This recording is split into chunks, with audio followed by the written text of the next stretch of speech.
Students, how are you? আশা করি তোমরা সবাই খুব খুব ভালো আছো। আজকে আমরা পড়ব তোমাদের নির্ধারিত বইয়ের মডেল কোশ্চেন 32 এর আনসিন কম্প্রিহেনশন এবং আরও কয়েকটি প্রশ্ন এবং উত্তর। তাহলে চলো আমরা শুরু করি। Unseen comprehension. Read the text and answer the questions 5, 6, 7 and 8. Once there lived a jackal. একদা একটি শিয়াল বাস করত। One day he was very hungry. একদিন সে খুবই ক্ষুধার্ত ছিল। হাংরি মানে ক্ষুধার্ত। And could not find any food. এবং কোনো খাবার খুঁজে পাচ্ছিল না। So he wandered into a nearby village in search of food. কিছু কিছু ওয়ার্ড আছে যেগুলো তোমাদের জন্য কঠিন বা আগে তোমরা হয়তো বা পড়োনি, সেই ওয়ার্ডগুলো আমি আন্ডারলাইন করেছি। এগুলো আমি যখন পড়বো তোমরা ওয়ার্ড মিনিংগুলো খুব ভালো করে খেয়াল করবে। আচ্ছা, ওয়েন্ডার্ড মানে কি? ওয়েন্ডার্ড মানে হলো সে চড়ে বেড়ানো, ঠিক আছে? খাবারের খুঁজে এক জায়গা থেকে আরেক জায়গায় খুঁজে বেড়ানো খাবার। তাহলে so he wandered into a nearby village in search of food. তাই সে খাবারের খুঁজে সে কি করলো? একটি নিকটবর্তী একটি গ্রামে প্রবেশ করলো। The dogs in the village so the Jekyll and a group of dogs surrounded him, barking and attacking him with their sharp teeth. The dogs in the village saw the jackal. তাহলে এই গ্রামে প্রবেশ করলো সেই গ্রামের কুকুরগুলো এই জ্যাকেলটাকে দেখলো। And a group of dogs এবং একদল কুকুর surrounded him. Surround মানে কি? ঘিরে ধরা, তাকে ঘিরে ধরলো। Barking and attacking, ঘেউ ঘেউ করতে লাগলো। অ্যান্ড অ্যাটাকিং এবং তাকে আক্রমণ করতে আসলো। উইথ দেয়ার শার্প টিথ, তাদের ধারালো দাঁত দিয়ে। তাহলে একদল কুকুর, ওই গ্রামের একদল কুকুর শিয়ালটিকে দেখলো এবং তাকে ঘিরে ধরলো এবং ঘিরে ধরে ঘেউ ঘেউ করতে লাগলো এবং তাকে আক্রমণ করতে আসলো। The jackal started running to save itself but the dogs chased it. The jackal started running, শিয়ালটি কি করলো? স্টার্টেড রানিং, দৌড়াতে শুরু করলো। টু সেভ ইটসেলফ, নিজেকে বাঁচানোর জন্য। But the dogs chased it. Chase মানে হলো ধাওয়া করা, পশ্চাৎ ধাবন করা, পিছে পিছে দৌড়ানো। কুকুরগুলো কি করলো? তাকে ধাওয়া করলো। In an attempt to flee from the dogs. In an attempt মানে চেষ্টা হিসাবে। টু ফ্লি মানে হলো পালানো। টু ফ্লি মানে হলো পালাতে। তাহলে in an attempt to flee from the dogs, কুকুরদের কাছ থেকে পালাতে। He ran into a house, সে একটি হাউসের ভিতরে, বাড়ির ভিতরে ঢুকে গেল। Which belonged to a washerman, যে বাড়িটা ছিল একজন ওয়াশারম্যানের, মানে ধোপার। আচ্ছা, তাহলে ওয়াশারম্যানকে, ওয়াশারম্যান তোমরা কি কখনো ওয়াশারম্যান সম্পর্কে কি তোমরা জানো? ওয়াশারম্যান হলেন তিনি যিনি আমরা যে অনেক সময় যে দোকানের মতো দেখি যে যেখানে কাপড় ইস্ত্রি করা হয়, সেই সব দোকানে ময়লা কাপড় দিয়ে আসলে ওনারা কি করেন? সেগুলো পরিষ্কার করে ধুয়ে তারপর কাপড় ইস্ত্রি করে দেন। তো এই যে ধুয়ে কাপড় ইস্ত্রি করে দেন, যারা কাপড় ধুয়ে দেন তাদেরকেই বলে ধোপা। তো সে কি করলো? একটি ধোপার বাড়িতে ঢুকে গেল। আচ্ছা, there was a big vat of blue dye inside. There was a big vat মানে হলো পাত্র, তাহলে বড় পাত্র ছিল। of blue dye, নীল রঙের, মানে নীল রং গুলানো। ইনসাইড, ভেতরে, মানে ধোপার বাড়িতে এই যে সাদা কাপড়গুলো ধুইলে কি করা হয়? তারপরে রং দেওয়া হয়, নীল রং দেওয়া হয়। এই নীল রং গুলানো একটি বড় পাত্র ছিল। As he jumped without knowing, his entire body was dyed in blue color. As he jumped, যখন সে ঝাঁপ দিল, উইদাউট নোয়িং, কিছু না জেনেই সে কি করলো? এই বড় পাত্রের ভিতরে ঝাঁপ দিল। His entire body was died. Entire body মানে সমগ্র শরীর, ওয়াজ ডাইড, ডাইড মানে হলো রঙিন হয়ে গেল, রং হয়ে গেল, ইন ব্লু কালার, নীল রঙের হয়ে গেল, তার সকল শরীর নীল রঙে রঞ্জিত হয়ে গেল। He no longer looked like a jackal, তাকে আর এই জ্যাকেলের মতো দেখাচ্ছিল না। বিং ফ্রাস্ট্রেটেড, ফ্রাস্ট্রেট মানে কি? ফ্রাস্ট্রেট মানে হতাশাগ্রস্ত হওয়া, মানে ডিসঅ্যাপয়েন্টেড, সে ডিসঅ্যাপয়েন্টেড হয়ে গেল, হতাশাগ্রস্ত হয়ে গেল। হি কেম আউট, সে বাইরে বেরিয়ে আসলো। When the dogs saw him again, যখন কুকুরগুলো তাকে আবার দেখলো, they were unable to recognise him anymore.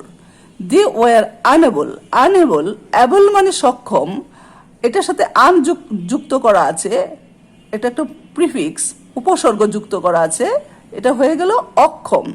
তাহলে they were unable to recognise him, তারা তাকে আর চিনতে পারলো না, এই নীল রঙের প্রাণীটিকে তারা চিনতে পারলো না। Fearing that it was an unknown animal, fear থেকে হয়েছে ফেয়ারিং, ফেয়ার মানে ভয় পেয়ে গেল, ভয় পেয়ে গিয়ে তারা মনে করলো কি যে এটা একটা অপরিচিত প্রাণী। They became terrified and ran off in all directions. আচ্ছা, দে বিকেম টেরিফাইড, টেরিফাইড হলো এই আমরা পড়ি না ফ্রাইটেন্ড, ফ্রাইটেন্ড, এটা মানে টেরিফাইডের সিমিলার মিনিং হলো ফ্রাইটেন্ড মানে ভীত হয়ে গেল। They became terrified and ran off, এবং দৌড়ে পালালো, ইন অল ডিরেকশন, ডিরেকশনস মানে দিক, আর অল ডিরেকশনস মানে চারদিক, সে চারদিক থেকে তারা যে যেভাবে পারলো দৌড়ে পালালো। When the jackal realised the fact, যখন শিয়ালটি এই ঘটনা বুঝতে পারলো যে তাকে সবাই ভয় পেয়েছে, he started leading all the animals of the jungle, সে এই কথা বুঝতে পেরে সে বনের যত প্রাণী ছিল সকল প্রাণীকে সে পরিচালনা করতে শুরু করলো। ওয়ান ইভিনিং, একদিন সন্ধ্যার সময়, the blue jackal heard a pack of jackals howling at a distance. একদিন সন্ধ্যাবেলা নীল শিয়ালটি হার্ড শুনতে পেল, a pack of jackals howling. A pack of jackal মানে হলো এক দল শিয়াল, এটা হলো কালেকটিভ নাউন। হ্যাঁ, যখন দল বোঝায়, সমষ্টি বোঝায়, তখন সেটি কি নাউন? Collective noun. তাহলে আ প্যাক অফ জ্যাকেলস হাউলিং, হাউলিং হলো শিয়ালের ডাক, তাহলে একদল শিয়ালের ডাক শুনতে পেল, অ্যাট আ ডিস্টেন্স কিছুটা দূরে। তাহলে একদিন সন্ধ্যার সময় এই নীল রঙের শিয়ালটি কি করলো? একদল শিয়ালের ডাক শুনতে পেল। Unable to overcome his natural instinct. Unable মানে কি? অক্ষম। ওভারকাম দমন করতে পারলো না, দমন করতে অক্ষম হলো হিজ ন্যাচারাল ইনস্টিংক্ট, তার সহজাত, ইনস্টিংক্ট মানে হলো প্রবৃত্তি, তার সহজাত প্রবৃত্তি সে দমন করতে পারলো না। He was so spellbound, সে এতটাই মন্ত্রমুগ্ধ হয়ে গেল, that he was filled with tears of joy, সে একদম আনন্দে হতবিহবল হয়ে গেল, সে আনন্দে বিহবল হয়ে গেল। কেন? এই যে শিয়ালের ডাক শুনে। আচ্ছা, তাহলে এখানে আমরা বললাম যে ন্যাচারাল ইনস্টিংক্ট হলো সহজাত প্রবৃত্তি। কার সহজাত প্রবৃত্তি? শিয়ালের। সহজাত প্রবৃত্তি কি? সহজাত প্রবৃত্তি মানে যা তার স্বভাব। শিয়ালের কি স্বভাব? শিয়ালের স্বভাব হলো যে তোমরা হয়তো শুনে থাকবে যে রাতের বেলা একটি শিয়াল যখন হুক্কা হুয়া বলে ডাক দেয়, অন্য শিয়ালেরা যেখানেই থাকুক না কেন সেই ডাক শুনে ওরাও হুক্কা হুয়া বলে ডাকতে থাকে। এরকম সে যখন শিয়ালের ডাক শুনলো, তখন সে তার সেই স্বভাবটি সে দমন করতে পারলো না, সে আনন্দে হতবিহবল হয়ে গেল। ঠিক আছে, হতবিহবল হয়ে সে কি করলো? হি ইমিডিয়েটলি সেট আপ, সে তৎক্ষণাৎ, ইমিডিয়েটলি মানে তৎক্ষণাৎ, সেট আপ উঠে দাঁড়ালো, অ্যান্ড বিগান টু হাউল, এবং ডাকতে শুরু করলো, হুক্কা হুয়া বলে ডাকতে শুরু করলো, লাইক এভরি আদার জ্যাকেল, অন্য জ্যাকেলদের মতো সেও ডাকতে শুরু করলো। When the lion and the other animals hard this, যখন সিংহ এবং অন্য প্রাণীরা এটি শুনলো, এই ঘটনার কথা শুনলো, দে রিয়েলাইজড, তারা বুঝতে পারলো, how he was only a jackal and how they had been fooled all other, তখন তারা বুঝতে পারলো যে কিভাবে একটি শিয়াল অন্য সকল প্রাণীদেরকে ফুল্ড মানে বোকা বানিয়েছে। They became very angry with the jackal for fooling them.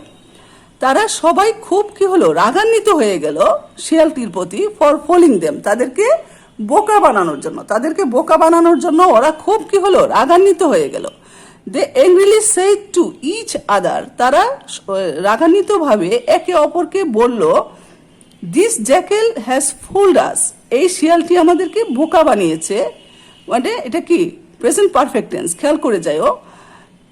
We will not let him live anymore, we will not let him, এটা ফিউচার টেন্স, আমরা তাকে আর কি করব, বাঁচতে দিব না।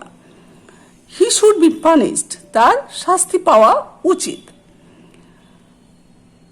আচ্ছা, হোয়েন দ্য জ্যাকেল রিয়েলাইজড, যখন শিয়ালটি এই সবার এই মনোভাবটা বুঝতে পারলো, he try to free from them, সে চেষ্টা করলো টু ফ্লি মানে পালাতে, ফ্রম দ্যাম, তাদের কাছ থেকে সে পালাতে চেষ্টা করলো।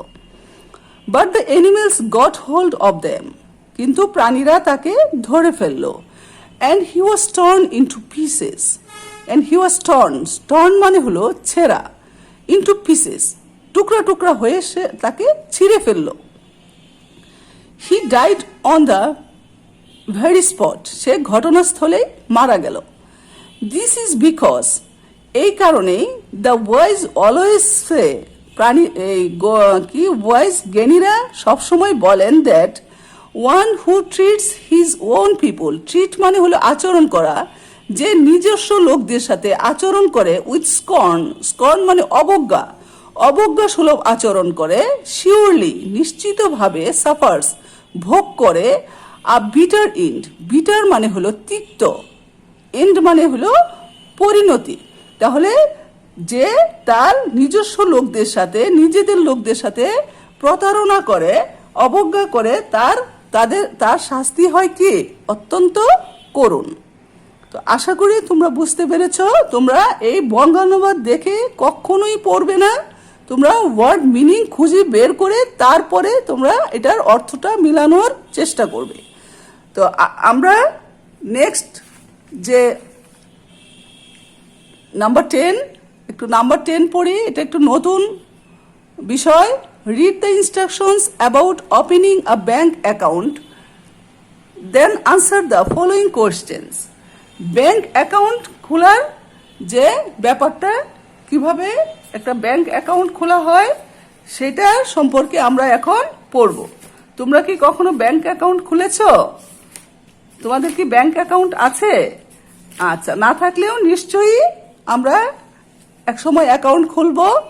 তো আমরা এই প্রস্তুতিমূলক কাজগুলো যে আছে, এটা নির্দেশনা, অ্যাকাউন্ট খোলার নির্দেশনাবলী এখানে দেওয়া আছে। Opening a bank account, collect the application form and fill it up. ব্যাংকে গিয়ে কি করতে হবে, একটি অ্যাপ্লিকেশন ফর্ম, একটি ফর্ম তুলতে হবে এবং এটা পূরণ করতে হবে অ্যাকর্ডিং টু দ্য ইনস্ট্রাকশনস, যেভাবে ইনস্ট্রাকশন বা নির্দেশনাবলী দেওয়া আছে সেভাবে এটা পূরণ করতে হবে।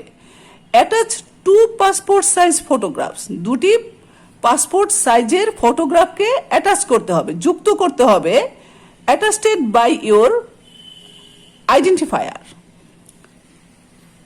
যিনি তোমাকে চিনেন তাকে দিয়ে 2 কপি ছবি অ্যাটাচ করতে হবে। Put 3 specimen signatures in the signature card, একটা সিগনেচার কার্ড তোমাকে ব্যাংক থেকে দেওয়া হবে, সেখানে তুমি তোমার 3টি স্পেসিমেন সিগনেচার দিবে, তুমি 3টি সাইন করবে। Deposit a sum of at least টাকা 10 in favour of your account, তারপরে তুমি কি করবে, সাইন করা হয়ে গেলে তুমি কমপক্ষে 10 টাকা দিয়ে জমা করে, তুমি তোমার অ্যাকাউন্টে কমপক্ষে 10 টাকা জমা করে তোমার অ্যাকাউন্ট খোলা হয়ে গেল, স্টার্ট হয়ে গেল account. Mention the given number by bank in all your transaction, তুমি যখনই টাকা উঠাবে বা টাকা জমা করবে তখন তোমাকে একটি নাম্বার দেওয়া আছে, এই নাম্বারেই তুমি সবসময় তোমার টাকা উত্তোলন করতে পারবে বা জমা করতে পারবে। ঠিক আছে, তাহলে এই নাম্বারটি তোমার সবসময় খেয়াল রাখতে হবে। তো এই হলো ওপেনিং আ ব্যাংক অ্যাকাউন্ট এর ইনস্ট্রাকশনস। তাহলে what do you need to save money? Save করতে গেলে, তুমি টাকা জমাতে গেলে তোমাকে কি করতে হবে? তোমাকে একটি কি করতে হবে? এখান থেকে আসো, I need to save a bank account. ঠিক আছে, I need a bank account to save money. Why should you save money? তুমি কেন টাকা জমাবে? কেন তোমার টাকা জমানো উচিত?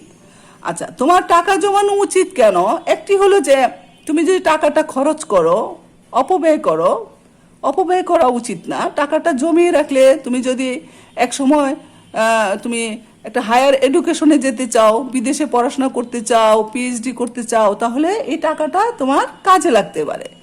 আরেকটা হতে পারে তুমি এই টাকাটা নিজে খরচ অপচয় না করে গরিবদের তুমি সাহায্য করতে পারো। তোমার দরিদ্র আত্মীয় স্বজন যারা আছে তাদেরকে তুমি সাহায্য করতে পারো।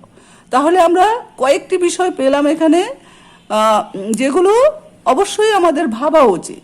তো তাহলে আমার কেন টাকা জমানো উচিত? হোয়াই শুড ইউ সেভ মানি?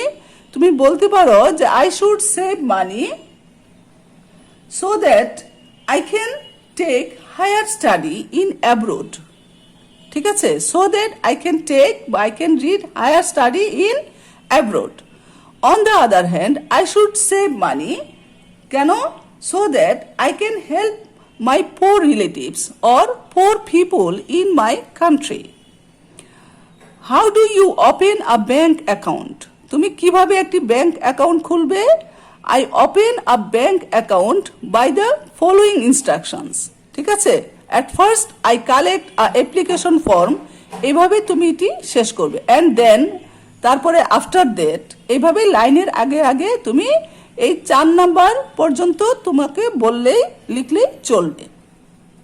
তো আশা করি তোমরা বুঝতে পেরেছ। নাম্বার 11 দেখো, right 5 sentences about your activity on the wedding day of your sister. তোমার বোনের বিয়ের দিনে তোমার কি অ্যাক্টিভিটি, সেটা তুমি কনসিডারিং দ্য ফলোইং পয়েন্টস, এই পয়েন্টের উপর ভিত্তি করে তুমি 5টি সেন্টেন্স লিখবে, তাই তো?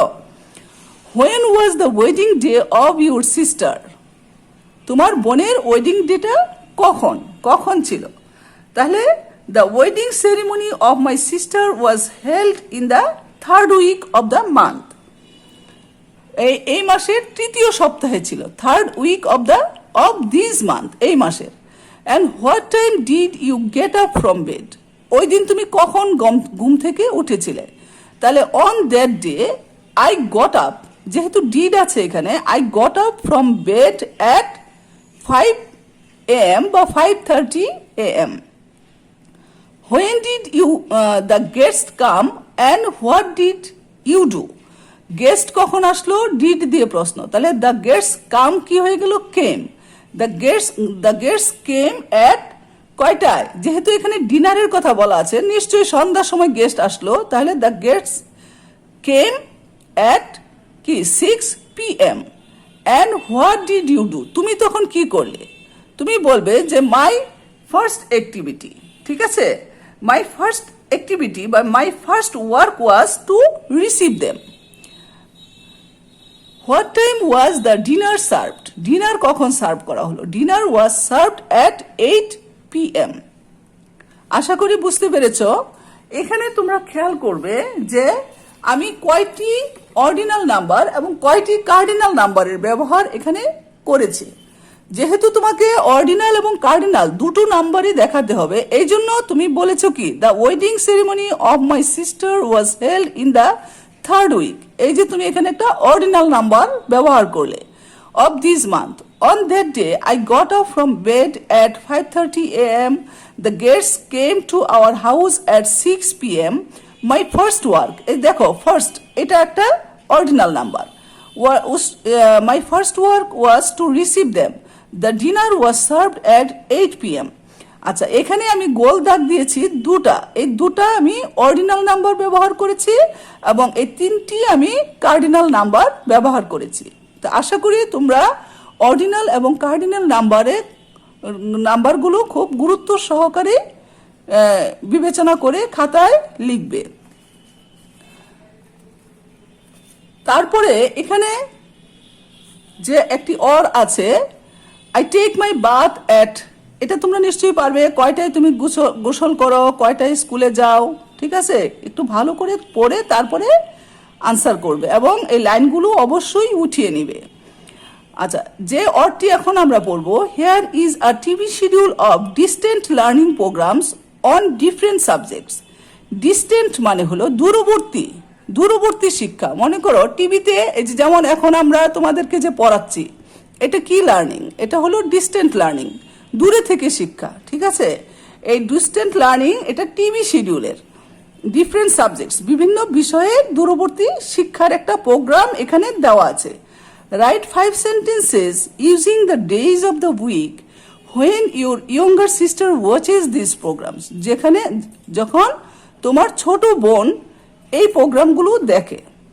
Saturday is the first day of the week. আচ্ছা, খেয়াল করো তাহলে আমরা কি বলবো? অন স্যাটারডে, এখন সাবজেক্টে যাও। On Saturday my younger sister watches. খেয়াল করো, তোমার younger sister third person singular number, এই জন্য ওয়াচের সাথে ইএস যুক্ত হয়েছে, watches. On Saturday my younger sister watches, ঠিক আছে? তারপরে বলবে ডিস্টেন্ট লার্নিং প্রোগ্রামস অন, এখানে ডিফারেন্টের জায়গায় বলবা ইংলিশ। তাহলে distant learning programme on English, ঠিক আছে? তাহলে কি দাঁড়ালো? On Saturday my younger sister watches, ঠিক আছে? Distant learning programmes on English, on English, ঠিক আছে? তারপরে অন সানডে, এখন মাই ইয়ঙ্গার সিস্টার না বলে আমরা কি বলবো? She. On Sunday she watches distant learning programmes on TV, কি? অন বাংলা। তারপরে on Monday she watches distant learning programs on Arabic. On Saturday, Sunday, Monday, Tuesday. On Tuesday, she watches distant learning programs হবে না এখানে, programme, যেহেতু একটা একটি program, তাহলে distant learning program mathematics on TV. তারপরে on Wednesday she watches distant learning program science on TV. বুঝতে পেরেছ? তাহলে প্রথমে আবার বলি, on Saturday my younger sister watches distant learning programs বলবে না, যেহেতু এখানে একটি প্রোগ্রাম, তাহলে distant learning program English on TV, ঠিক আছে? On Sunday she watches distant learning program Bangla on TV. এইভাবে তুমি লিখবে। তো আশা করি তোমরা ভালোভাবেই বুঝতে পেরেছ। তো আজকে এই পর্যন্তই। যে বিষয়গুলো তোমাদেরকে পড়ানো হলো এগুলো খাতায় ভালো করে লিখে ফেলবে, ঠিক আছে? সবাই খুব ভালো থাকবে। আল্লাহ হাফেজ।